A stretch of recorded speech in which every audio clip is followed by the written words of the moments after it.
Locally, another passing we told you about this morning on 12 News. Rhode Island Senate President Dominick Ruggerio has died. He was the longest-serving member of the General Assembly, first elected back in 1980. 12 News politics editor Ted Nesi has been gathering reaction all morning long. Joins us now from Warwick with the very latest. Ted.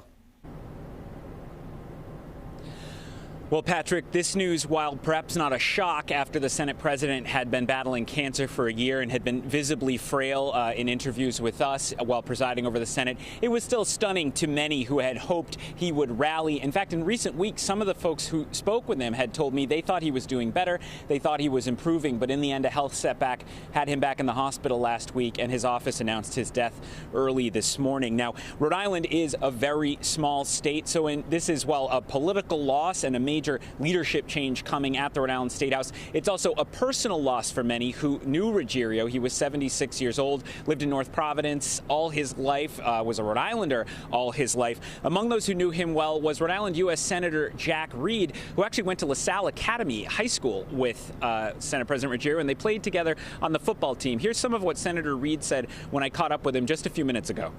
Senator Reed, sad news this morning with the passing of Senate President Ruggerio. You actually went to high school with him.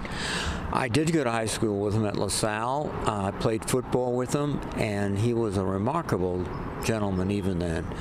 His kindness and his willingness to reach out to the young kids on the team and buck them up, and that's not common. I also served in the state senate with him, and once again, thoughtful, kind, wanting to really push Rhode Island ahead.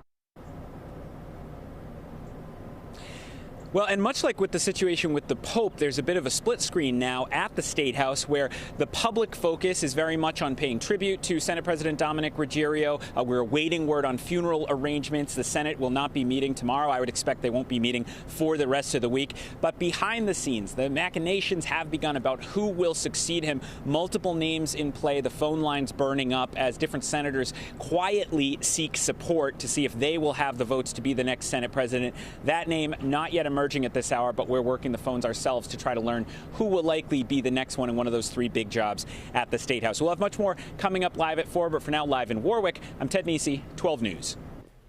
Okay, thank you, Ted. Stay with 12 News. As Senate President Ruggerio is remembered, we will be tracking the impacts in the coming days for the General Assembly.